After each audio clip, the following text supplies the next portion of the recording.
기도하겠습니다. 하나님 감사합니다. 우리가 오늘도 말씀을 통해 인도받게 하시고 주인 되신 주님을 따르게 하옵소서. 예수 그리스도 이름으로 기도합나이다. 아멘. 에스라서 8장입니다. 에스라서 8장.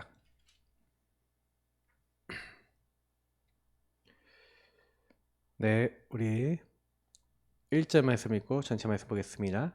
아닥사스다 왕이 있을 때 나와 함께 바벨론에서 올라온 족장들과 그들의 계보는 이러하니라. 아멘. 사실 이름들이 쫙 나옵니다. 이건 다 읽지 않겠습니다만 뭐 비나스 자손, 스가냐 자손, 바암 모압 자손 이렇게 한 자손과 가문에 있는 사람 숫자들이 나옵니다. 뭐 300명, 50명, 70명 이런 식으로. 그래서 그 아들들 누가 나왔고 누가 왔고 그렇게 해서 남자들을 쭉 데리고 왔다 하고 14절까지 그 이제 자손들의 이름이 나옵니다. 자, 그러면서 에스라가 내가 무리를 아하와로 흐르는 강가에 모으고 거기서 3일 동안 장막에 머물면서 뭐 했습니까? 백성과 제사장들을 살핀즉 그 중에 레위 자손이 한 사람도 없는지라. 레위 사람이 없었대요. 이에 모든 족장 곧 엘리에셀과 아리엘과 스마야와 뭐 엘라단과 야입과 이렇게 하면 사람들을 막 불러내서 가시비아라고 하는 지방을 보내서 족장 이또라고 하는 사람을 찾아가서 그들에게 이제 사실은요 할 말을 일러줬습니다. 어떤 걸 전달해라. 그리고 우리 하나님의 성전을 위해 선기자를 데리고 오라. 자, 이렇게 제사장을 찾는 거죠. 예배를 제대로 드리기 위해서 예배를 맡고 예배 인도받을 사람들을 찾은 겁니다. 그러니까 1순위가 어디 있었단 얘기죠? 예배에 있었단 얘기죠. 예배와 예배를 제대로 드릴 수 있는 그것을 준비해야겠다. 근데 18절을 보니까 우리 하나님의 선한 손이 손에 도우심을 입고 그들이 이스라엘 손자 레이의 아들 말리의 자손 중에서 한 명창한 사람을 데려오고 또 세레바와 그의 아들들과 형제 18명과 그래서 또 아사랴와 무라리 자손 중 여사야와 그의 형제와 그의 아들들 20명을 데려오고 다윗과 방백들이 레이 사람들을 섬기라고 준 느디님 사람 발음이 어려워요. 사람 중 성전 일꾼은 210명이었는데 그들은 모두 지명받은 이들이었더라. 이런 사람을 찾아 나간 겁니다. 그래서 그때 내가 하와 강가에서 금식을 선포하고 우리 하나님 앞에서 스스로 겸비하여 우리와 우리 어린아이와 모든 소유를 위하여 평탄한 길을 그에게 간구하였으니 여러분 기도하시기 바랍니다. 하나님 우리의 길을 인도하시고 평탄케 하시고 하나님의 뜻과 계획을 이룰 수 있도록 우리 도와달라고. 여러분 우리 그런 기도할 수 있습니다. 충분히. 그렇죠? 이는 우리가 전에 왕에게 아뢰기를 우리 하나님의 손은 자기를 찾는 모든 자에게 선을 베푸시고 자기를 배반하는 모든 자에게는 권능과 진노를 내리신다 하였으므로 길에서 적군을 막고 우리를 돌 보병과 마병을 왕에게 구하기를 부끄러워하였음이라. 그래서 왕에게 말을 못하는 거예요. 우리를 돕는 보병과 마병을 주십시오라고 얘기를 못하는 거죠. 그러므로 우리가 이를 위하여 금식하며 우리 하나님께 간구하였더니 그의 승낙하심을 입었느니라. 그러니까 하나님이 응답을 주셔서 보호해 줄 수 있는 그런 이제 일들이 일어났다는 거죠. 그러니까 이제 어떤 일을 할 때 육신적으로 하지 않고 하나님이 응답하시면 그 일을 할 수 있도록 인본주의를 쓰거나 자기 머리를 굴리거나 그렇게 하지 않았다는 얘기입니다. 그래서 그때 내가 제사장의 우두머리들 중 12명 곧 세레비아와 하시비아와 그의 형제 10명을 따로 세웠습니다. 그래서 그들에게 왕과 모사들과 방백들과 또 그곳에 있는 이스라엘 무리가 우리 하나님의 성전을 위하여 드린 은과 금과 그릇들을 달아서 주었어요. 내가 달아서 그들의 손에 준 것이 은이 650달란트요 그 은 그릇이 100달란트요 금이 100달란트이며 또 금잔이 20개라. 그 무게는 1000달이기요 또 아름답고 빛나는 금 같은 보배론도 그릇이 2개라. 자, 이런 것들을 왜 이렇게 정확하게 기록해 놨을까요? 혹시나 이런 것들 속에 빠짐이 있거나 문제가 생기지 않은 정확한 기록들이 있었다는 거죠. 그리고 내가 그들에게 이르되 너희는 여호와께 거룩한 자여 이 그릇들도 거룩하고 그 은과 금은 너희 조상들이 하나님 여호와께 즐거이 드린 예물이니 너희는 예루살렘 여호와의 성전 골방에 이르러 제사장들과 레위 사람의 우두머리들과 이스라엘 족장들 앞에서 이 그릇을 달기까지 삼가 지키라. 잘 지키라는 거죠. 이에 제사장들과 레위 사람들이 은과 금과 그릇을 예루살렘 우리 하나님의 성전으로 가져가려 하여 그 무게대로 받으니라. 자, 그렇게 하고 난 다음에 첫째 달 12일에 딱 준비를 하고 가서 뭐 할지 이미 딱 기획을 하고 준비를 하고 난 다음에 아화와 강을 떠났습니다. 예루살렘으로 갈새 우리 하나님이 손이 우리를 도우사 대적과 길에 매복한 자의 손에서 건지셨다. 이에 예루살렘에 이르러 거기서 3일간 머물고 제 4일에 우리 하나님의 성전에서 은과 금과 그릇을 달아서 제사장 우리의 아들 무레못의 손에 넘기니 비느하스의 아들 엘라살과 레위 사람 예수의 아들 요사박과 빈누의 아들 노아야가 함께 있어 모든 것을 다 세고 달아보고 그 무게의 총량을 그때에 기록하였느니라. 일부러 출발할 때 도착했을 때 다 기록합니다. 그래서 혹시나 사람들이 그렇게 일을 할 때, 그러니까 이거는 일을 되게 잘하는 거였죠. 되게 정확하게 일을 할 줄 알았다는 얘기입니다. 그러니까 이제 이런 것들을 대충대충 하지 않고 정확하게 기록하고 정확하게 일을 할 수 있는 시스템을 또 만들었다는 얘기기도 합니다. 또 사로잡혔던 자의 자손 곧 이방에서 돌아온 자들이 이스라엘의 하나님께 번제를 드렸는데 이스라엘 전체를 위한 수송아지가 12마리요 또 순양이 96마리요 어린 양이 77마리요 또 속죄제의 순염소가 12마리니 모두 여호와께 드린 번제물이라. 무리가 또 왕의 조서를 왕의 총독들과 유브라데 강 건너편 총독들에게 넘겨주매 그들이 백성과 하나님의 성전을 도왔느니라. 이렇게요. 하나님이 이렇게 다 그 일을 할 때 에스라가 어떻게 일했는지 어떻게 진행했는지 이게 우리가 지금 이 시간 보잖아요. 아, 그렇구나. 이렇게 하나님은 정확하게 그 일들을 이렇게 이루어 나가시는 거구나. 이제 그걸 우리가 알 수가 있어요. 그래서 우리는 꼭 기억해야 됩니다. 창세기 3장 문제, 여러분 얼마나 심각합니까? 사실은요, 가정의 모든 문제는 창세기 3장에서 시작됐어요. 마귀에게 속아 죄짓고 하나님을 떠난 그 문제는 사실은 가정 문제의 시작입니다. 아담과 하와가요, 내 뼈 중에 뼈요 살 중에 살이라고 아담이 하와를 보고 너는 나야, 너는 나의 가장 소중한 존재야 이렇게 했던 아담이 저 여자가 선악과 따먹지 않았습니까? 하나님이 주신 저 여자 때문에 내가 선악과 따먹습니다 하고 서로 탓하고 원망하는 거예요. 하와는 다른 사람 탓하지 말고 뱀 탓하긴 했지만 얼마나 그걸로 인해서 상처받았을까요? 그죠? 자기를 뭐 보호해주기보다는 하와는 탓할 게 없었습니까? 아담이 저거 먹으면 반드시 죽는다라고 제대로 안 알려줬어요 라고 할 말도 있었을 건데 사실 그러니까 그때부터 막 여러 가지 깨져나가는 거예요.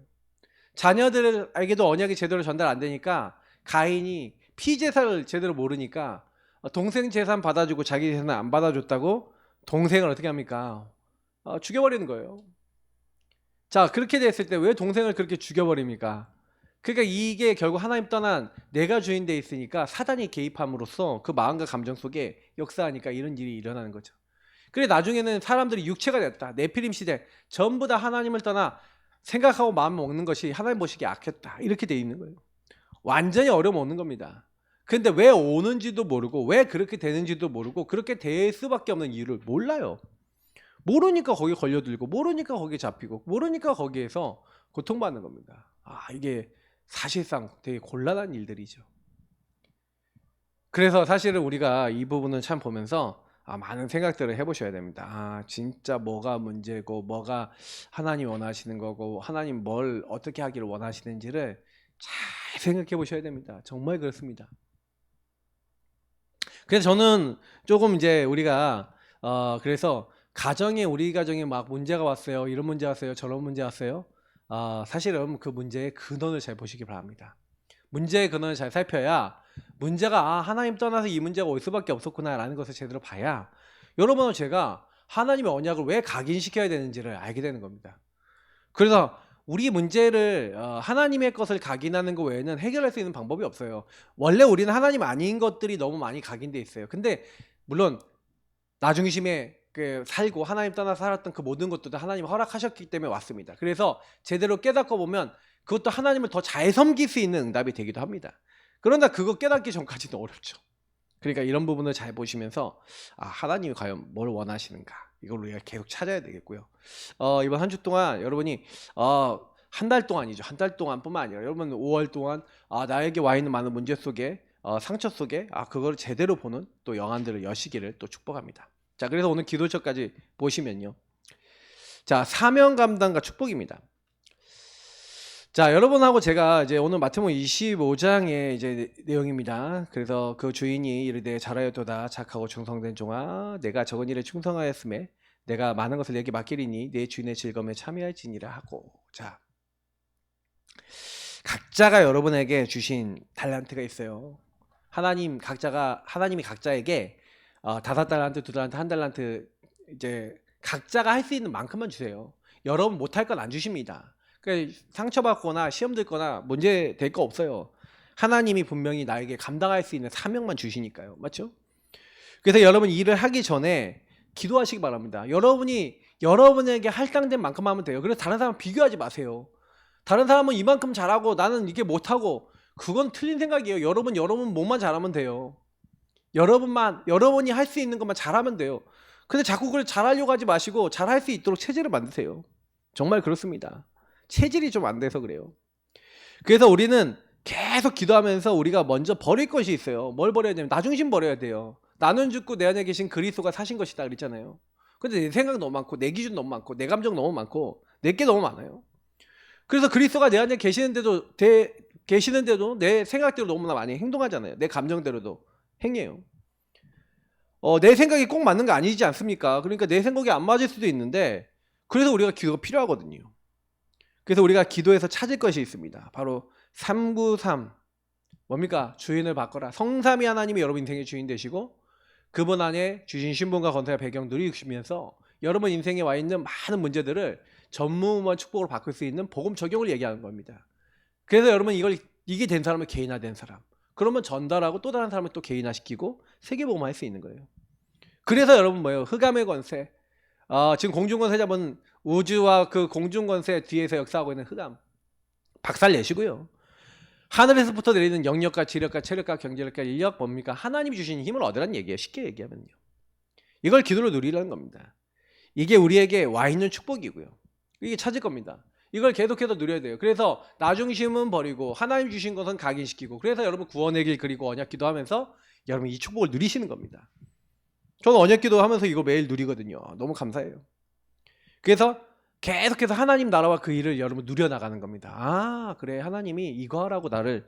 그래서 여러분 누릴 하나님 나라 평생 기도 제목 있으십니까? 교회를 통해 하실 일, 교회 사명을 통해 하실 일이 있습니까? 교회 직분도 결국 여러분 뭡니까? 여러분이 이 일을 하라고 주신 겁니다. 그래서 여러분이 이걸로 이걸 잘해야 되는데 내가 이거 내 힘으로 못해요. 그러니까 한계가 늘 있잖아요. 그러니까 이거를 여러분 잘 못하는 것들을 기도로 완전히 다 바꿔나가야 돼요. 그래서 하나님 우리에게 건강도 재산도 직분도 다 맡겨주셨어요. 하나님 다 주신 것이기 때문에 잘 누려야 될 의무들이 있다. 그래서 맡은 자에게 구할 것은 뭐라고요? 충성이니라. 네. 하나님은요 우리에게요 하나님의 뜻과 계획 제대로 이룰 수 있도록 인도받으라고 얘기하고 계신 겁니다. 자, 그럼 첫 번째 하나님이 주신 사명입니다. 자, 하나님은 우리에게 때로는요 우리를 말씀 전하는 목사로 또 교회 재정 책임지는 또 장로로 또 주의 종이 말씀과 기도의 전무하도록 모든 일을 맡아서 행정과 많은 일을 돕는 집사로 또 찬송 맡은 찬양대로 말씀 운동을 펴서 후대들에게 그리고 많은 사람들이 복음 깨닫도록 도와주는 교사로 또 비판받지 않도록 주의하는 또 재정부원으로 또 주인에게 필요한 권한을 맡은 사모원으로 또 밤을 지새우며 아침마다 문을 여는 또 사찰로 교회를 지키는 사람들이죠. 또 다른 교훈을 말하지 않는 다른 교훈이 아니라 오직 그리스도만 오직 복음만 말하는 그런 전도사와 사역자로 또 복음을 전하는 전파하는 사람을 돕는 자로 직분을 주신 거죠. 이거 말고도 직분은 많아요. 뭐 별명이 있는 것처럼 보호자, 동역자, 식주인 이건 직분이 아니잖아요. 근데 이렇게 성긴자 별명들이 있었잖아요. 그처럼 여러분 이것을 맡은 신앙생활은요 뭐예요? 청직입니다. 그러니까 여러분에게 주신 것을 제대로 감당하시면 돼요. 어떤 힘으로? 하나님 주신 힘으로. 그래서 아까 얘기한 대로 여러분이 버릴 것 좀 버리면서 여러분에게 주신 거 찾아서 잘 누리시면서 하나님 나라 이루어 나가시는 겁니다. 그래서 주인의 것을 맡아서 관리하는데 주인이 개입하셔서 도와주세요. 그러니까 우리의 생명도 하나님 것이기 때문에 주님께 맡겨서 기도하시면서 저와 우리 후대들, 여러분과 후대들이 세상 심부름하지 않고 바르게 헌금하고 바르게 물질 쓰고 바르게 하나님 나라의 일을 이룰 수 있도록 가르쳐야 됩니다. 자, 그럼 어떻게 감당해야 될까? 자, 하나님 주신 달란트대로 사명을 감당해야 됩니다. 근데 사사로운 뜻, 다시 말하면 나 중심으로 하지 말라. 근데 참 이게 제가 많은 분들하고 일해보면 그리고 특히 파라에서도 그렇고 여러분들을 만나보면 참 많이 만나요. 내가 주인 돼서 내가 하려고 하는 분들을 참 많이 만나요. 그래서 이제 막 그런 일을 가르치거나 막 아니면 일을 할 때도 자기가 다 해버리려고 하는 사람들이 참 많아요. 근데 그거는 하나님이 원하시는 게 아니라 실패하거든요. 그래서 하나님 앞에서 하는 겁니다. 그래서 다른 사람들이 딱 봤을 때도 야 정말 하나님 인도받네. 우리가 이렇게 하셔야 돼요. 그래서 우리 교회도 마찬가지입니다. 교회에 있는 모든 성도님들도 그렇게 하셔야 돼요. 반드시 하나님이 하늘 상급을 주시고 응답해 주십니다. 자, 사명 뒤에 오는 축복과 토론. 자, 그래서 뭡니까? 하나님께서 가장 기뻐하시는 일에 우리가 참여하는 겁니다. 여러분 그러면서 이제 하나님이 주신 그 더 큰 것을 이제 여러분이 이제 기쁨으로 하나님 주신 것을 감사함으로 제대로 감당하게 되면 하나님은요 착하고 충성된 종 하면서 더 많은 걸 주세요. 그죠? 더 큰 것을 위탁받게 되는 겁니다. 우리가 주님을 인정하고 주님을 섬기고 주님을 따를 때 주님은요 생명의 면류관뿐만 아니라 땅에서 100배의 축복을 받게 된대요. 우리가 핍박도 어려움도 받지만 하나님은요 이미 영생도 준비해 놓으시고 육신적인 복도 주시겠다 약속하셨습니다. 그 새가족들한테요 이런 것들을 가지고 포럼해 주면 되게 좋아요. 왜냐면 성경을 같이 읽는 게 되게 좋습니다. 성경을 읽고 자 하나님 이렇게 약속했다. 하나님 이렇게 하시기로 했다. 그러니까 내게 맡은 것들을 내게 주신 것들을 소중히 여기고 내게 주신 가정 내게 주신 것들을 살리는 게 하나님의 계획이다. 이런 것들을 알려주는 겁니다. 그래서 여러분 일을 할 때에는 하나님이 나와 함께 역사하시는 뭐예요? 본질을 찾아내라. 그러니까 여러분 주인 되신 주님이 여러분 인생에 인도하시도록 기도하시고요. 주인 되신 주님이 나에게 개입하시도록 이렇게 하시는 게 되게 중요합니다. 그리고 또 사람 만났을 때 복음의 눈으로 본다. 그럼 뭐예요? 창세기 3장이 저 사람이 어떻게 들어와 있는지 마귀 어떻게 속이고 죄를 어떻게 짓고 하나님 어떻게 떠나서 저 사람이 왜 그리스도 필요한지가 보여지면 시험될 대상이 아니라 기도 대상이 되죠. 그러면 문제가 왔다. 그러면 문제가 왔을 때 근본 문제와 12가지 문제가 어떻게 일어났기 때문에 저 일이 일어날 수밖에 없었나. 이걸 보면요. 또 그것도 기도하고 인도받을 수밖에 없습니다. 근데 우리의 눈이 복음의 눈으로 잘 안 보고요. 그러니까 사명 감당이 잘 안 돼요. 왜냐면 나 자신도 현장도 복음으로 잘 안 보이니까 그리스도를 자꾸 고백하지 않고요. 그리스도만이 필요하다고 인정이 안 되죠. 오직이 안 되니까 걸려드는 겁니다. 우리가 조금만 바꾸면 됩니다. 여러분이 한 주 동안 계속해서 말씀 따라가시기 바랍니다. 저는 어딜 가든지 합니다. 해외 가도 합니다. 인도 가도 합니다. 졸려 죽을 것 같은데 돌아가실 것 같은데도 합니다. 너무 힘들어도 합니다. 계속하는 이유가 뭡니까? 방법이 그거밖에 없어요. 저는 말씀 따라가는 거 외에는 저는 아무 능력도 힘도 없더라고요. 그래서 우리는 말씀 따라가야 됩니다. 놓치지 마시고 승리하시고 하나님 원하시는 일에 쓰임받는 하나님의 사람 되시길 축복합니다. 감사합니다. 주님. 우리는 연약합니다. 그래서 오늘도 말씀이 필요합니다. 기도 시작하겠습니다. 기도하겠습니다. 하나님의 것을 찾고 기도합니다. 주님 우리에게 성령 충만케 하옵소서. 예수 그리스도 이름으로 기도합나이다. 아멘. 예, 기도로 계속해서 지금부터 하나님께 나아가겠습니다. 기도하겠습니다.